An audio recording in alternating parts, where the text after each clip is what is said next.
Yes, thank you. It is really a pleasure to be here talking with you two, and hopefully to everyone else who are still in the listening mode about this nice new and intriguing new book. It is really a wonderful read, and I would recommend it to everyone who hasn't really read it before.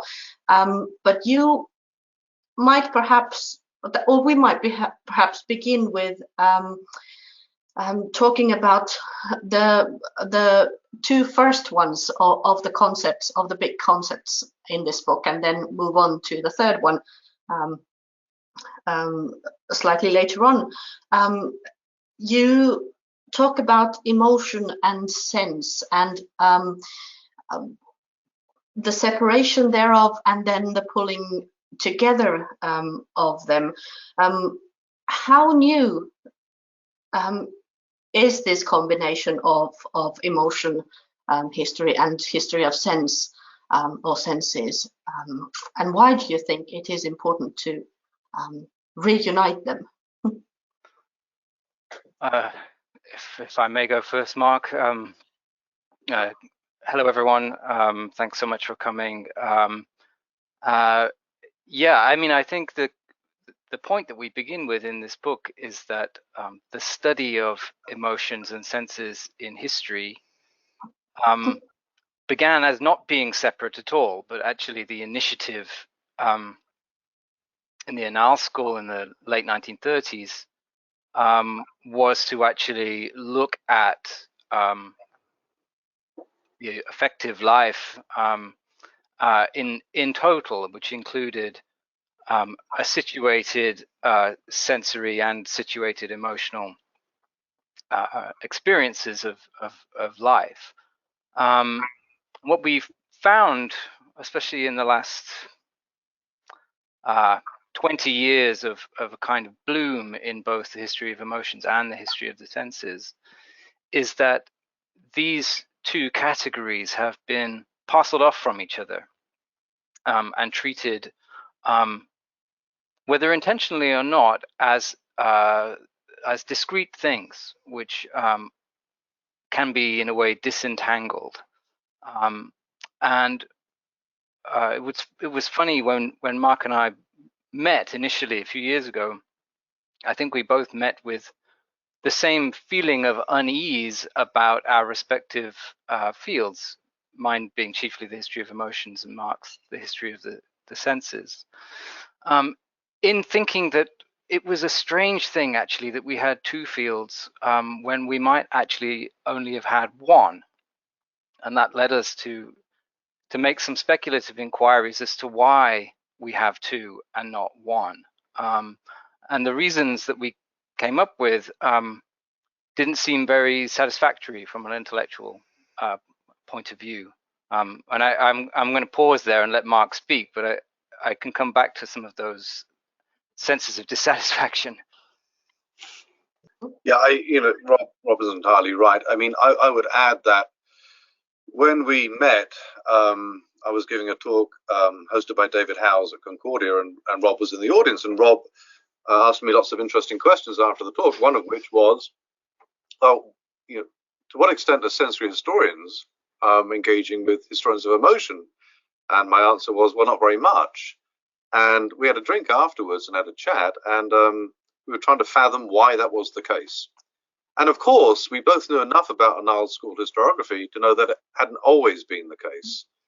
And it's not as though that connection between the emotion and the senses was a distant genealogy that had been lost through the ages. It really wasn't. I mean, we're not really interested in finding origins here, but we take Huizinga as a starting point and kind of trace it through with lots of people in oftentimes very unsatisfactory ways, but nonetheless, they are bringing into conversation emotion and the senses, and that veins the entire Annales School conversation. But it's not as though it stopped in the 40s or 50s. Alain Courbet was doing this very effectively in the 80s and 90s. So it was confusing and a bit head scratching for us as to why this had stopped in a way, and why it was desirable not to reintroduce the old, but to at least acknowledge that that conversation had a genealogy, had a history, and that it was in fact desirable to reinvigorate it. Part of that conversation, of course, was why. Why was there a divergence? Why did historians of emotion and historians of the senses begin to diverge? And that's a very useful question to ask and answer, because I think it helps us get to the dividend of the reunification that you mentioned at the beginning, Raisa. And I'm happy to speak to that reason, or some of those reasons, as to why. We can either do it now or later, but I know that Rob and I thought about this quite carefully about, well, why this departure? And there are lots of different reasons in my estimation.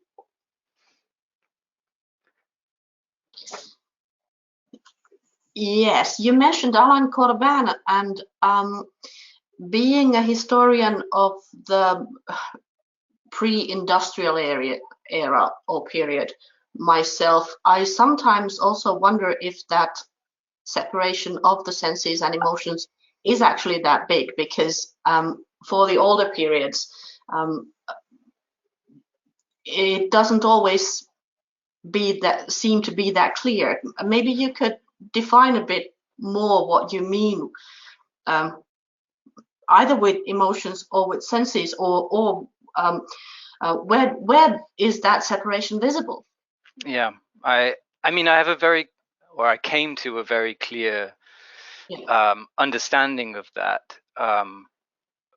through, in terms of the history of emotions, by going back into, if you like, the more recent spark of interest in this field, which was in the mid 1980s, and looking at what began as a steady trickle of works from a few key players, and which developed into a much bigger sort of wave of sort of publication activity. And I think it's fair to say that the impetus for the field it had a particular modern history skew, and it also, by and large, it had an Anglo-American focus. And my feeling was that in some of those mid 1980s works, the sort of key question, or the sort of activating feature, was this felt need to address and then defer this question of nature versus nurture, or nature versus culture.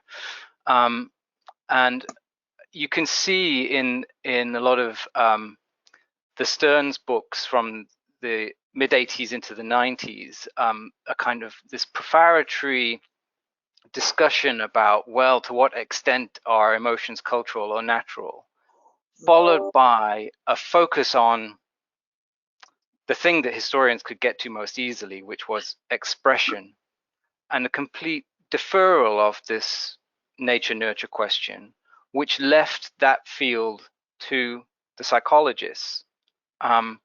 What that deferral meant was that historians were dealing with the emotional categories that psychologists had sort of given to not just to academics, but to the public at large. And to me, that was almost like accepting of a secondary status for the history of emotions, insofar as the history of emotions couldn't say anything about emotions per se. And because we were stuck with these psychological categories, which could, they were investigating emotions in their own right, this led to this parceling off from broader categories of experience, and also situated categories of experience. So the canonical early works, they all take a single emotion, which is pulled from the basic emotion repository: anger, jealousy, and so on. And so I think that led us into this silo, which Mark and I are trying to get out of. Yeah. Could I piggyback on that just a bit? I mean, I think we were very careful as we were writing this book to duly note the exceptions, that there are people who have been working on the senses and emotions in some capacity in a way that we find very encouraging and enthusiastic. So we didn't really want to make a broad or an audaciously broad claim about nobody else is doing it. And I think we were fairly careful in identifying some really excellent work that was definitely headed in that right direction. In the case of sensory history, that really comes from sensory anthropology, in particular David Howes, and then the work by Constance Klassen and a few others who were working on sensory history, but more than gestured towards emotion. And I really think that fundamentally what we were trying to say in this book is addressing the question of proportionality. Many times you'll have a historian of emotion that gestures towards implicitly or sometimes explicitly the senses, and vice versa. And what we're really calling for is a more restored sense of balance, that in fact, and not just out of some disciplinary conceit, but rather a desire to get to the nature of human experience. I mean, I think what we're really saying, Bob, is that you really cannot get to the nature of experience unless you take seriously the senses and emotions simultaneously. There is a simultaneity that we're up to here. I mean, I do think, and it's interesting to me, as you mentioned, Peter Stearns, Rob, known principally as an historian of emotion, but oddly and interestingly, one of the early and quiet champions of sensory history, because one of my first pieces was published in the Journal of Social History, and Peter was the editor at the time, and he was very keen to publish work on sensory history. And the Journal of Social History published 4 or 5 big pieces, really, when he was editor.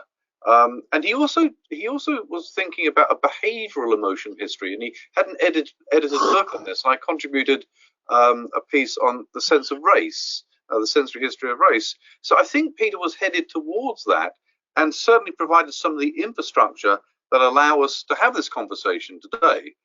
So it's not that it hadn't been happening, but I think the point we're trying to make is that the time has come for this to happen explicitly and a much more sustained fashion. Yeah, and I would just additionally say that this was to your point, Raisa, that I was inspired actually by work from medieval historians, and I saw that very few modern historians working in this field were reading beyond their immediate interest in the history of emotions in terms of period. But I was sort of reading medieval history and also ancient history in the field, and finding actually often it was doing this much better.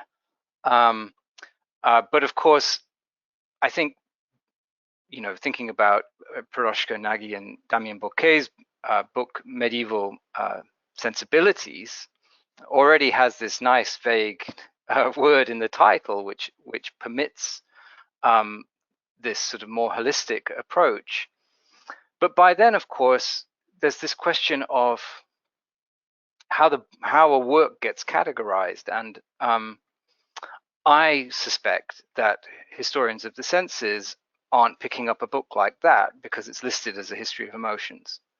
And so even though its contents are incredibly rich and really exemplary of what I think Mark and I would like to do, I don't know if both sides of the fence are getting the message.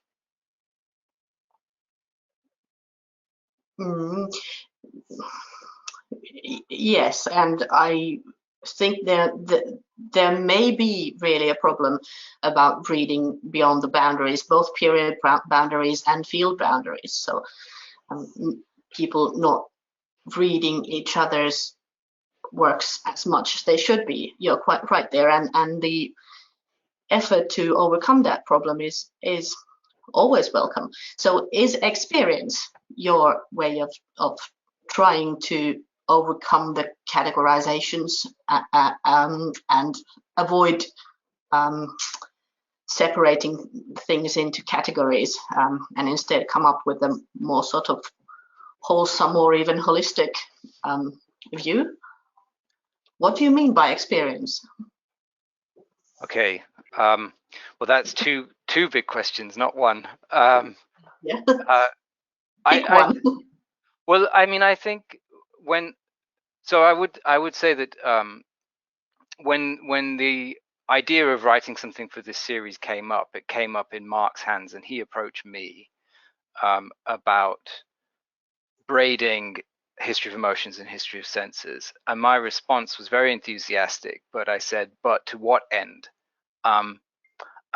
If the result is that we end up with something called the history of emotions and senses, then we haven't really gone anywhere. And so I thought we had to try to take advantage of the opportunity to pursue something which obviously I had foreknowledge of becoming involved at Hex in Tampere, but also having hinted in a couple of previous books that that the category experience might be a more fruitful one to use. We took the opportunity to try to develop that. And what I would say at the outset is this is an attempt at a first word on a new history of experience.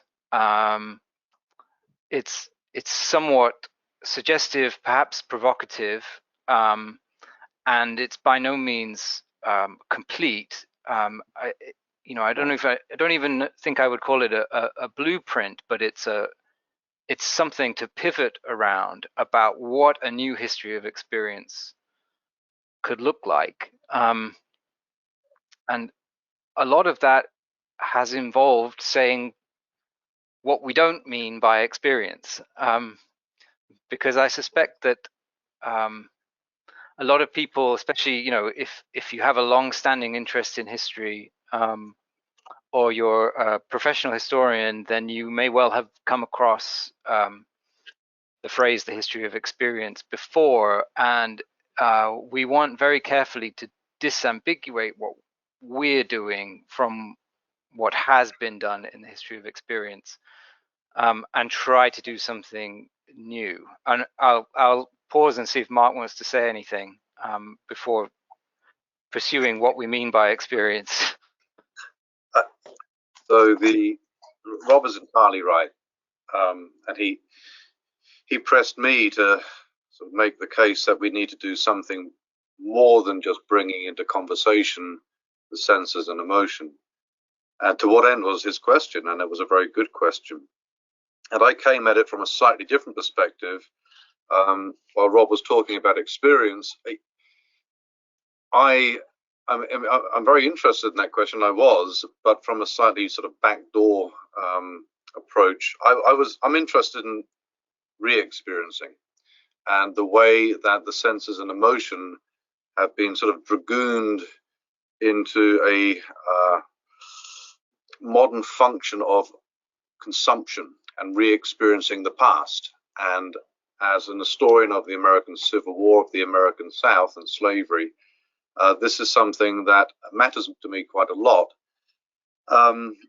So all of the missteps with attempts to re-experience the past, I think, were revealed quite nicely with this bringing into conversation emotion and the senses, and hence the experience. And there's quite a lot at stake in this, isn't there, really, Rob? I mean, this is everything that Rob said is entirely right. There's a kind of praxis to this as well, and I think it helps us understand our own moment as much as the moments of the past, if not more. Because I'm quite interested in the way that we use, and when I say we, I mean all sorts of historic museums, living homes, reenactors of the past, how those folks are very committed in a strange, unreflective way to re-experiencing the past in its sensory and emotional content. And I think what we're trying to do here is, in a way, sort of an old-fashioned exercise about the reminding folks of the real power and importance of context and history itself.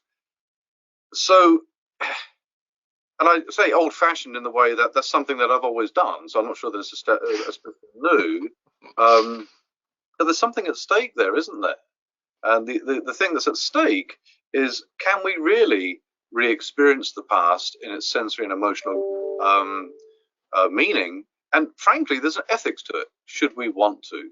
And that's part of, I think, the impetus for this book. So when we say experience in the title, there's a lot going on in that word. And I think Rob actually hit the nail on the head. Like, what's the point of having the conversation and the braiding unless you get to something that is fundamentally important, that has multivalent meaning? I think that's probably where I was coming from when we had that first conversation. Yeah, and I think that we,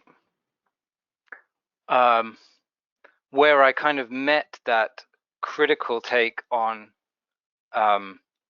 re-experiencing or reenacting was in my own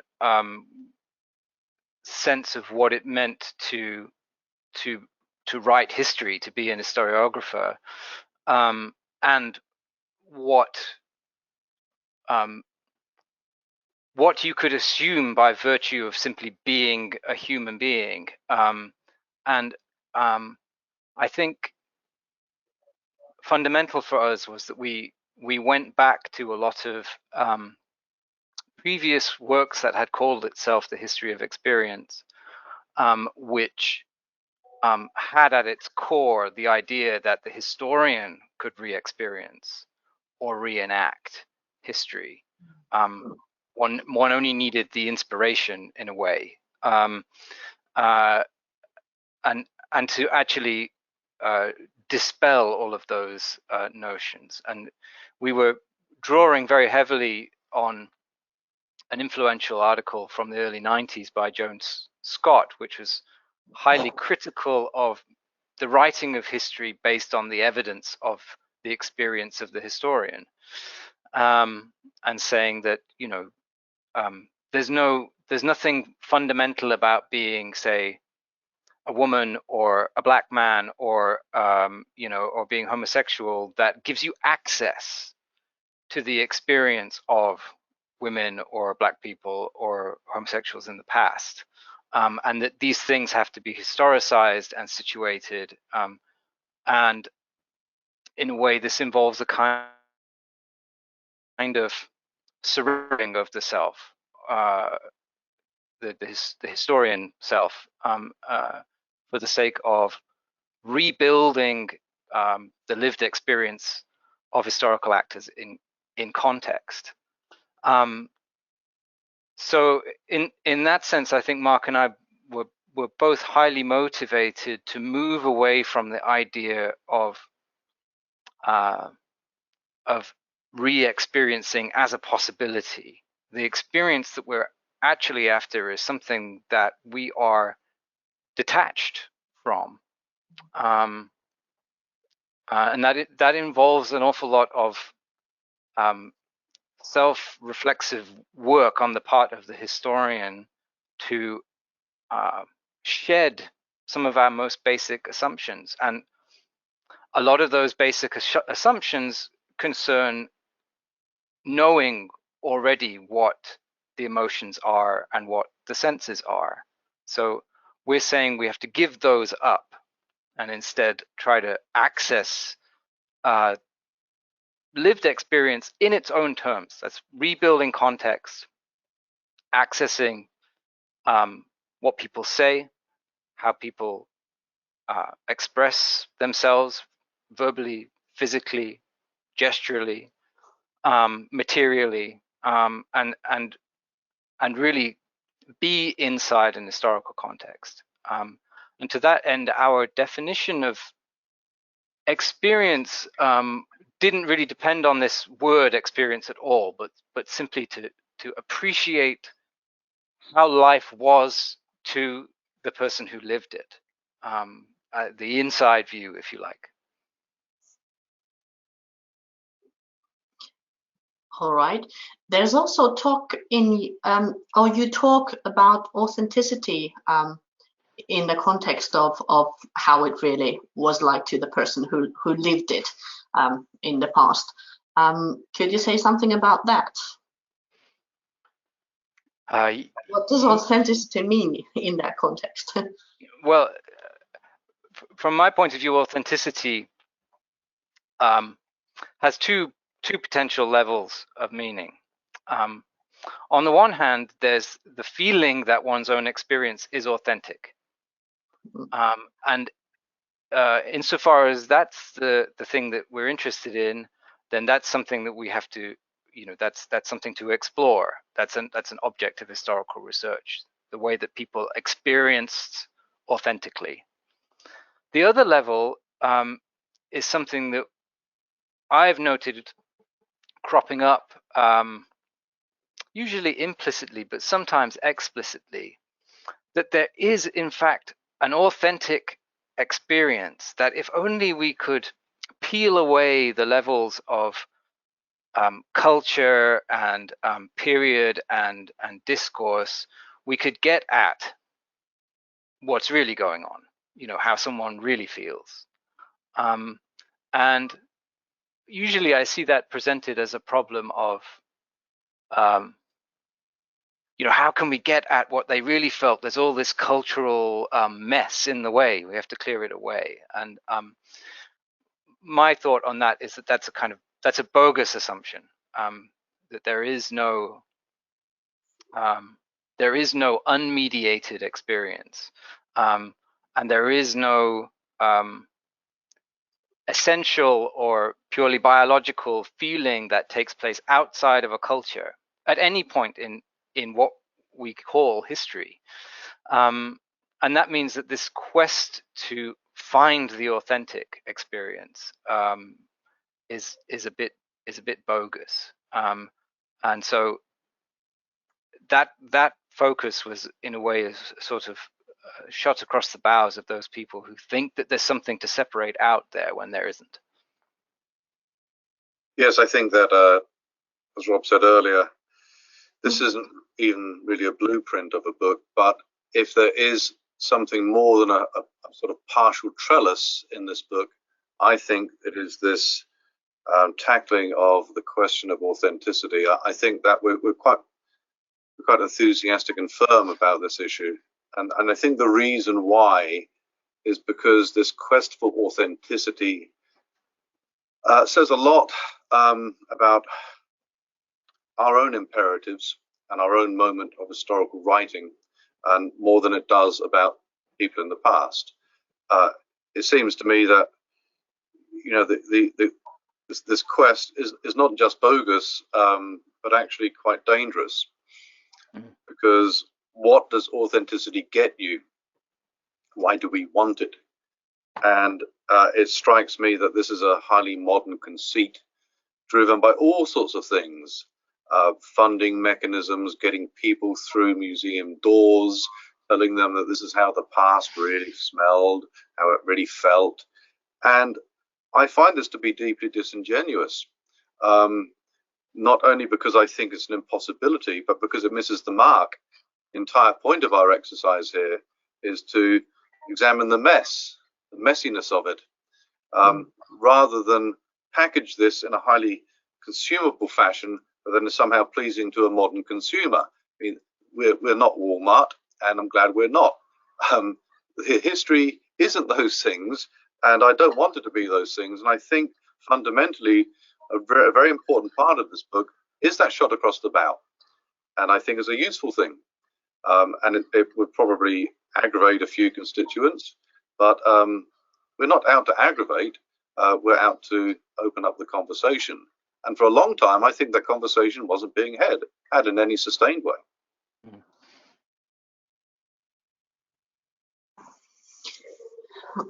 Yes, that's true. And it's also, I think it might be an ethical and a political issue too, because if we start assigning experiences to people in the past or in the present and then calling them authentic, it will lead in all kinds of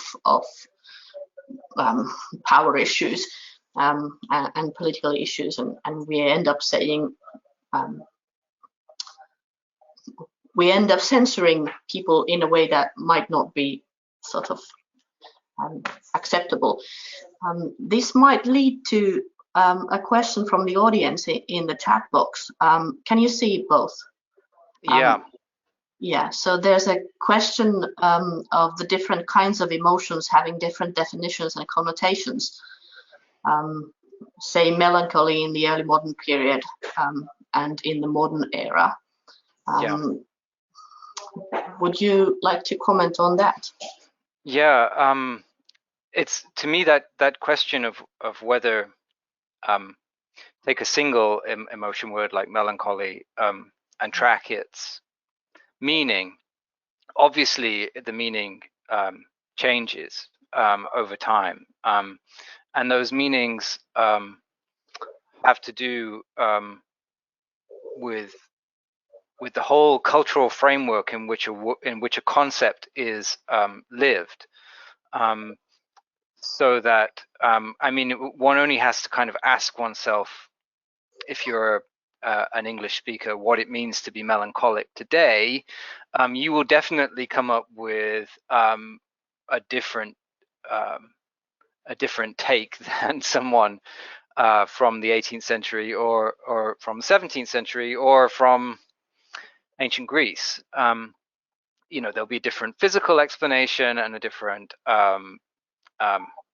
psychological or whatever cognate term you want to use for historically situated notions of the mind or the soul and so on. I think that the interesting thing for us in this book is that we take that impetus about the changing meaning of certain concepts. Melancholy is a very good one. And we try to track that against the way in which what it means to be human and therefore what it is to be human has changed over time. And this is where I think it's important to state and to stress that we're engaging critically but positively in this book with a certain field of research from social neuroscience. The main premise of which is that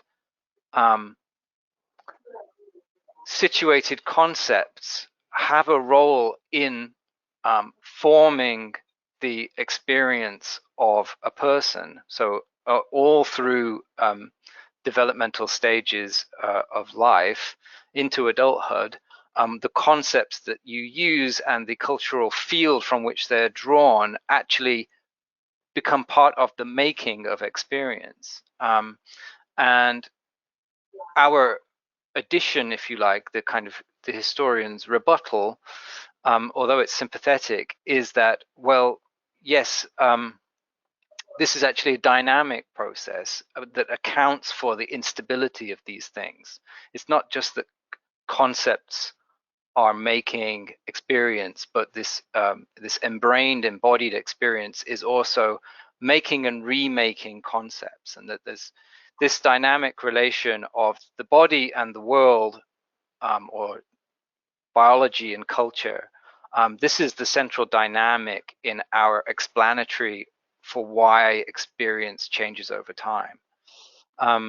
So it might be that something like melancholy looks like the same thing because it's the same word over a long period of time, but actually what you're doing, or what anybody who is undergoing about melancholy is doing, is an active engagement in a form of translation, which is to make sense of a concept in a context. And what historians are doing is trying to decode those translations. And of course, this becomes an even more difficult task when the words fall outside of your own language. And you could say, of course, that melancholy is such a word.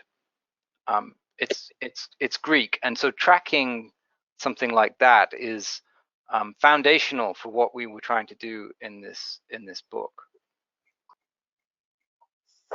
I like this question a great deal because you could just replace the word melancholy with, sense, smell. I mean, the similar answer to the one that Rob just gave so eloquently. No, I mean, just like emotions, the senses have their contextual meaning too. So who smelled, how, to whom, and why changes over time. And that's really the point that we're trying to make here. And if that's true of emotion, that's also true of the senses. And I mean, obviously, some historians make this point very persuasively. In fact, the series editor, Jan Plumper, who was very enthusiastic about this book, just had a nice piece in the American Historical Review on the smell of the Russian Revolution, and it's a lovely example of what we're talking about. Really, it's about the context defining what the senses mean, just as they do for emotion. And I think what Rob and I are trying to do in this book is not only contextualize them independently of one another, but contextualize them in conversation with one another. Yeah. And then recognize too that the stability of an emotion or a sense comes only from the conceit of transcendence, right? So, in other words, there are emotions that had enormous currency 200 years ago that have lost their currency today. There were emotions that we readily deploy today that simply didn't have the cultural room to be deployed 200 years ago. And the example that we give, or one of the examples that we give, is the history of the emotional history of the coming of the American Civil War. And on the face of it, you think an emotion like anger would be the principal signature of that moment, right? You have two sections of a country that then have a civil war. But as Michael Woods, who was my student, explained very, very thoughtfully and very persuasively, anger didn't have a stage. It was shunted for various cultural conventions to the side, and it was not appropriate to express one's frustration in terms of anger. It went against too much of the grain of kind of 19th century America. So instead of the common emotion of anger, you had the emotion of indignation. Of course, indignation still exists, but it doesn't have anything like the currency that it did in, say, the 1840s and 1850s. Yet, in our current political climate, indignation certainly exists, but really the principal signature is anger. And the context of these things matters a great deal. So I think our book is at its most powerful, and you can correct me, Rob, and I'll be happy to be corrected, but when we give instances of how the emotions and the senses work together in a particular context to add meaning and ultimately help define experience. Yeah, and I think it's and specifically these moments of emergence and disappearance of particular configurations of feeling. These, I think, animate what we're trying to do, because you can document the appearance of a thing that wasn't there before, a sensory affective experience that didn't exist suddenly existing. And of course that opens up the question of, well, how and why did that happen? And these things are answerable, and that's part of what we're pursuing. I think the best example we have in the book, Rob, is the example of Cruelty. And I think that was really kind of hit the nail on the head as a sensory, emotional. It comes out of a certain context and then disappears into another one. Yeah. I mean, that's something that I drew from work I did a long time ago. But yeah, that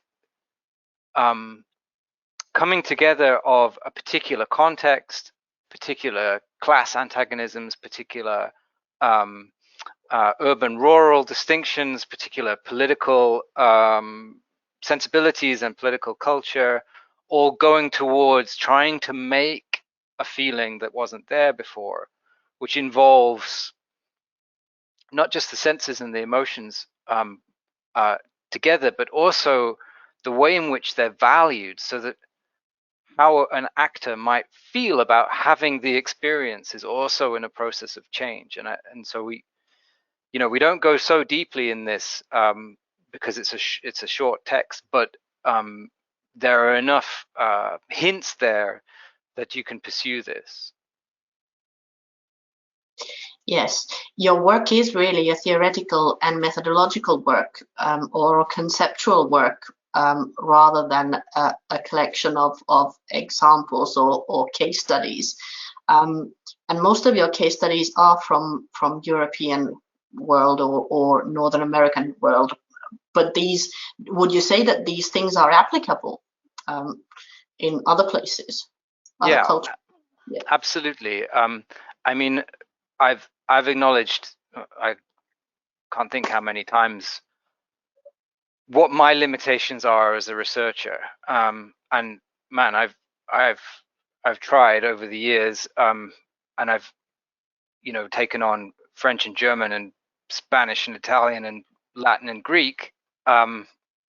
Mastered none of them, of course, but like enough to have a stab at some kind of carrying this to other places than that which concerns my native tongue.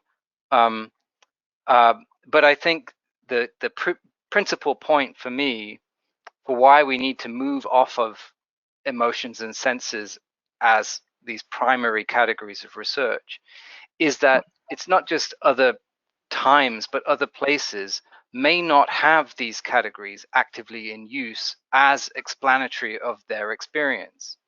And so what does it mean then as an historian to implant those categories? And so I think this is the conjunction of the historical and the anthropological view, that you can't go around carrying these interpretive frameworks and putting them where they don't belong.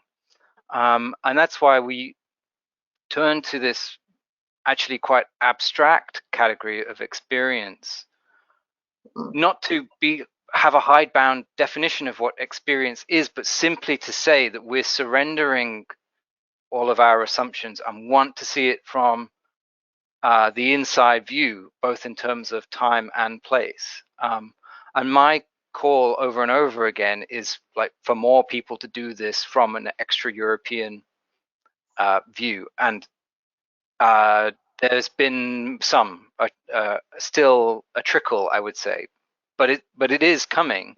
And I think my hope is that this framework might make it easier for that to come, because it's not locked into emotion or sense, but some other way of framing experience.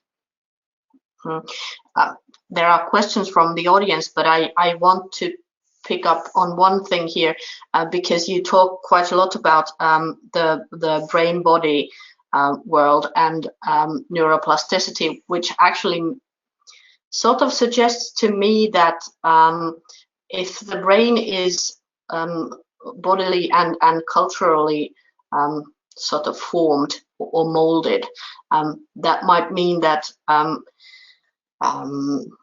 the whole concept of experience has to be differently constructed in another culture.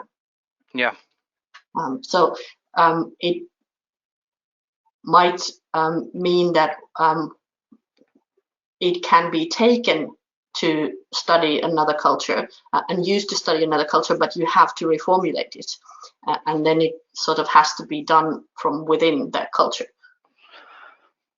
Yeah, absolutely. I mean, from my point of view is that even the most fundamental things, such as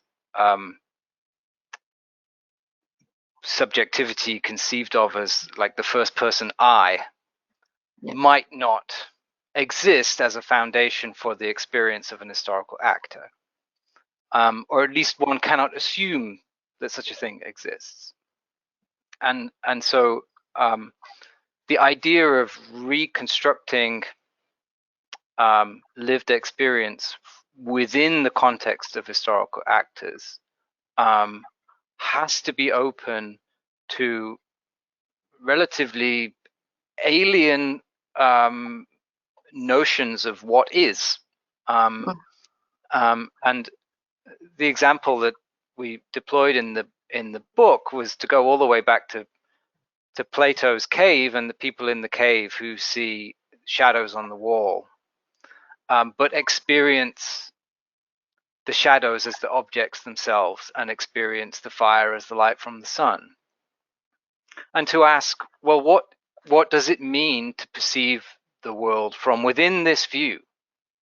This is the lived reality, and that's the intention here. So we don't actually foreground anything, but simply look to rebuild context, and with the understanding, of course, that there's going to be limitations there and partialities, and it's certainly not going to be easy. So let me just say a couple of words here. I think that embedded, well, no, rather, it's extremely explicit in our deployment of the idea of experience is precisely this invitation that Rob's talking about, to delimit our work from its North American and European context. And the invitation is very obvious, precisely because we don't just talk about historicization, we talk about contextualization, and that is not temporally limited. Contextualization is about space and time, and that's precisely what we're calling for. I know Rob and I have called for this independently of this book, Rob as an historian of emotion, and I'm very keen to certainly go beyond our North American and European sensory history. It's very important it's actually happening. But in a way, I even though our examples tend to be European and North American, to me, as we wrote this book, it was much more ecumenical than that. The invitation is without limit, provided context is guiding your analysis. And then Rob is entirely right, assumptions must be suspended, because you might have to reformulate according to context, i.e. cultural context as well as temporal context.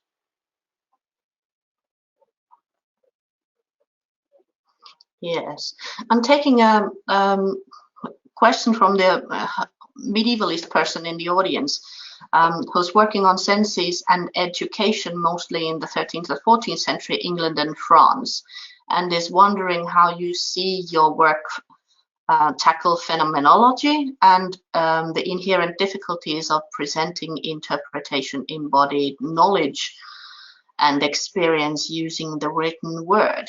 And is Descartes to blame for the separation of senses and emotions? It's very easy to blame Descartes for whatever you want, but I try to resist it.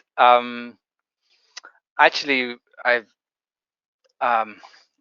in the work that I've done on Descartes, because I start there, what I've found is that usually it's Descartes' followers and acolytes and misinterpreters who are to blame for most of it. Descartes was a lot more on the ball than he gets credit for. But the more serious question is the preceding one, which this challenge that I've seen or heard many times over, which is ultimately you're just reading what people wrote, and that just makes you cultural historians, and you're not actually getting any nearer to experience, whether emotions or senses, because it's just what people said, and that limitation of the word. And you know, I think it's undoubtedly true that the vast majority of the material we work with is written sources, but I see an enormous potential for expansion beyond the verbal and beyond the written, in terms of not just in terms of other parts of the physical human, although that's very important. There you can imagine histories of gesture and facial expression, bodily expression, that go along with what is said, as making a more complete picture. But you also then have to put these bodily practices into the worlds in which they exist, which involves material history. It involves spatial and architectural history. There's a whole history of other forms of representation, artistic, for example, musical, all of which feed into this context of meaning making, which I think actually might get us off our preoccupation with the written word. And I have to acknowledge one kind of terminal limitation, which is that for most of us, I mean, contemporary historians are lucky, but for most of us, our subjects are already dead. The thing that we don't have is the body and the brain. All we can do is extrapolate from the knowledge that we can get from those people who do have access to the body and the brain, to what might have been going on in bodies and brains in the past. And that's where I think that, and we say this explicitly, that we don't think that any one discipline can go this alone if we want to unlock human experience as an unstable thing. We're going to have to do it in conjunction, because no one discipline has all the bits of the puzzle. So yes to philosophers who want to follow us on this line, yes to social neuroscientists, yes to anthropologists and so on, sociologists too, where we think there is some common ground to begin to ask new questions. I don't think we're at the point of pursuing a research agenda yet. We're at the point of perhaps coming up with new questions. And it's the impetus.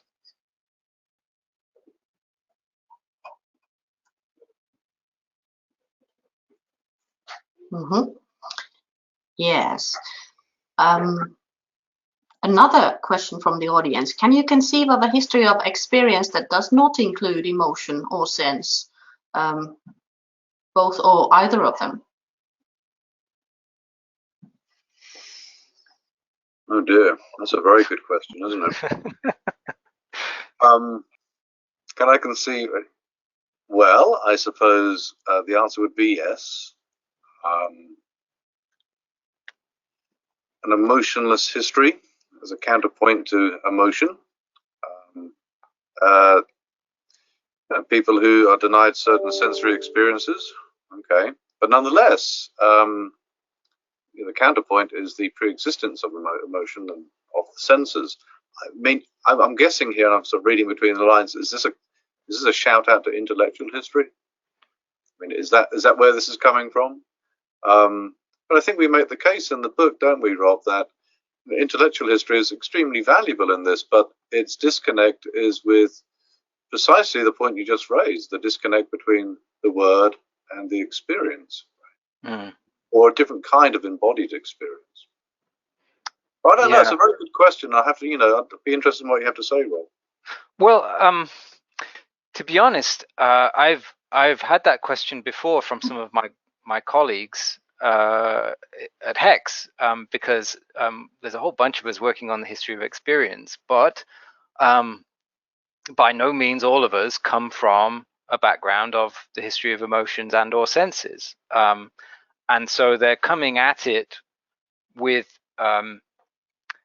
different tools and a different research agenda that might say involve social or political institutions, and they're working through or towards an experience of those institutions that, I mean, it may touch upon emotion or sense, but it may also be about a political culture or the way in which people think through the institutions that they can avail themselves of. So a kind of cultural epistemology, if you like. And one of the things that we said in this book, one of the virtues of thinking about experience is that we can reincorporate cognition into what we're doing. So we can actually incorporate the intellectual into this.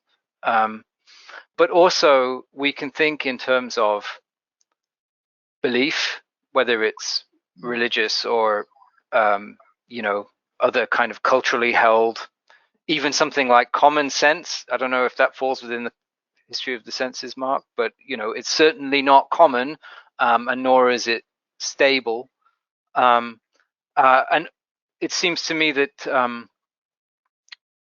any of these categories of experience make for a worthy approach to a situated historical experience. And that's why, again, I would stress that we foreground the rebuilding of context as the basis for doing this at all.